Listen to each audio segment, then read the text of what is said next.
The US bombed and intervened in Venezuela to supposedly take control of their oil supply. Then Trump started threatening nearby nations like Colombia and Cuba.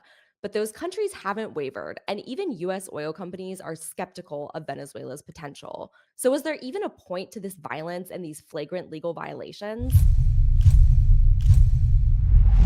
So, rewind 10 days ago, and this is how the US decided to make its impression in Venezuela.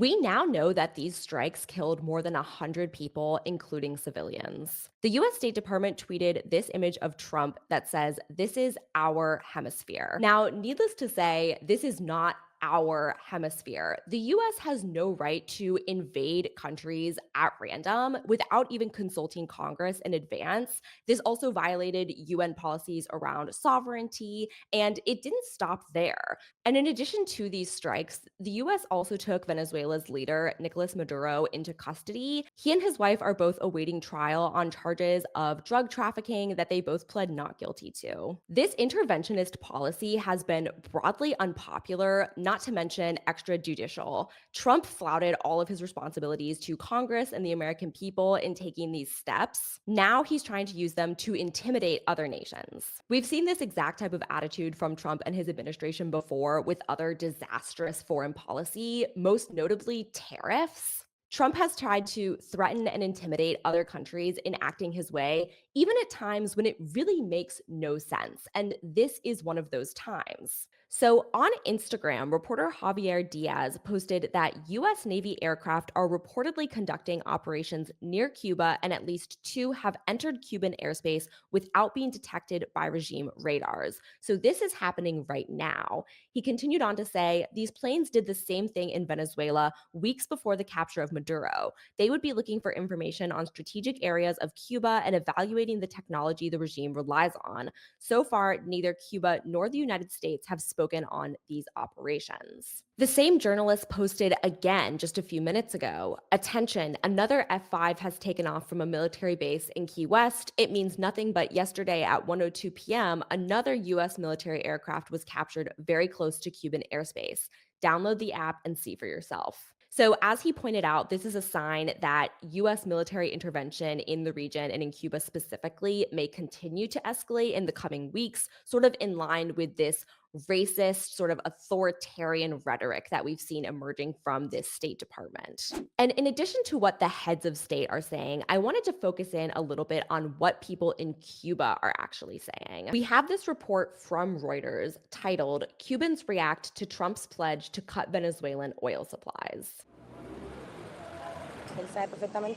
He knows perfectly well that he has to find a solution because he can't just take over Cuba like that. And if he went down that route with Venezuela, it's because there were shady things going on. But we're not to blame for any of that. Cuba is Cuba and Venezuela, they're totally different. And yes, we will be quite affected, quite a lot.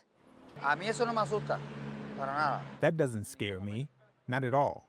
At no point does that scare me because I'm prepared. The Cuban people are prepared for anything, any situation that may arise, for everything. We are prepared for that.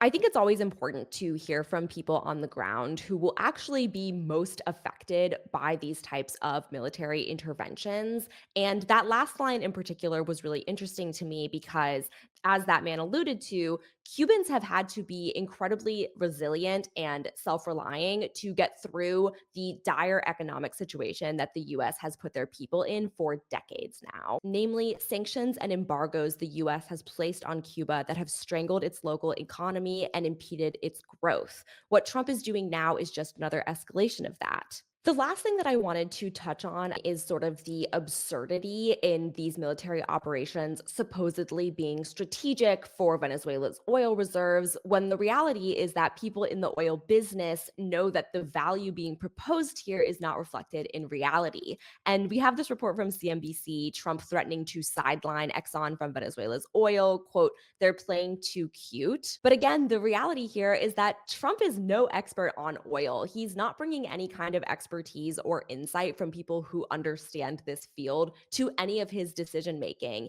It's more random and sporadic based on, again, that macho ideal of masculinity, which doesn't really have a useful place in either politics or interpersonal communication, as we can see with Trump's own dealings with the US oil companies who he's supposedly working to benefit. And there's one moment, again, that really highlights the absurdity here and how Trump is not really capable of being a leader at the wheel in this moment. It came during a meeting with these top oil executives. So the caption is Trump inexplicably interrupted a meeting with oil executives to go and stare out the window and look at his ballroom. There is no ballroom outside that window currently. I got to look at this myself.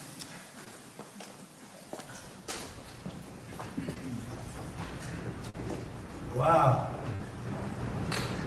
What a view. This is the door to the bar.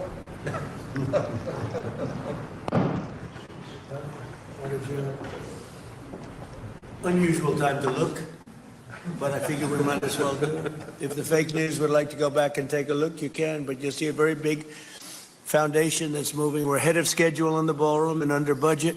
This is another one of those the emperor has no clothes moments with Trump, where even during this serious meeting, supposedly about military interventions that will be responsible for the deaths of dozens of people, he doesn't actually even seem to care that much. His attention is preoccupied, it drifts elsewhere, back again to this supposed ballroom project, this vanity project for Trump, where he's demolished parts of the White House, again, without any permission or approval. And this is why people in other countries are laughing at the presidency and laughing at America right now. Even people in America, notably, are laughing at this. The Daily Show did a parody of this moment that I thought was pretty funny. And if you, in fact, if you look, come to think of it, well, I got to look at this myself.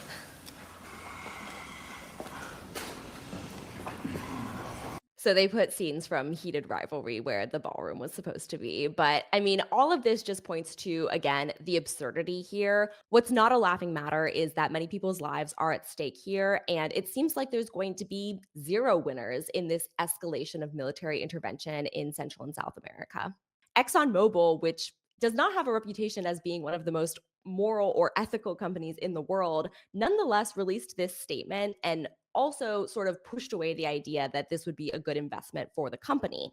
So, in reading this statement titled Our Perspective Regarding the Situation in Venezuela as Shared with President Trump, you can tell that the tone here is still acquiescent to Trump and the White House, while the underlying sentiment is major concerns with this supposed investment. So, I wanted to read this excerpt that I found particularly revealing. And again, this is from ExxonMobil's chairman and CEO, Darren Woods. So, he wrote, there's a value proposition that we have to meet. It has to be a win-win-win proposition.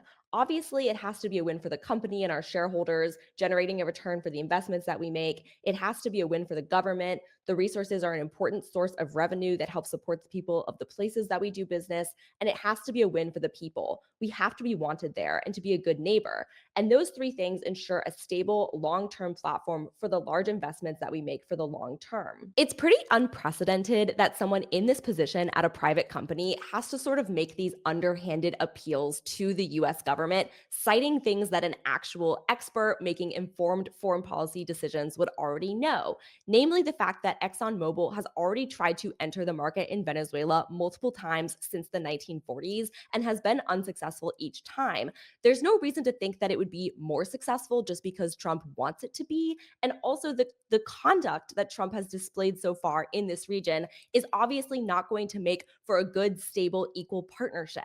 When your State Department is putting out thinly veiled racist propaganda that says this is our hemisphere when it is not America's hemisphere and in fact belongs to hundreds of millions of other people, countries, nationalities, ethnicities, and cultures, obviously that does not set the table for a good negotiation moving forward. This is something that Trump and his allies fundamentally do not understand. Acting like a bully on the world stage doesn't make you look strong. It actually makes you look weak. Other countries and their people are laughing at us. They're not just going to lie down and take it. This macho, violent ideal of masculinity does not actually work in practice, nor does it set the United States up for long-term success. Again, we've seen this with the tariffs. Trump keeps saying that his tariffs are making Americans billions of dollars, which is not true. The reality is that goods cost more now for average Americans. The only people who benefit from these types of deals are Trump and his immediate allies.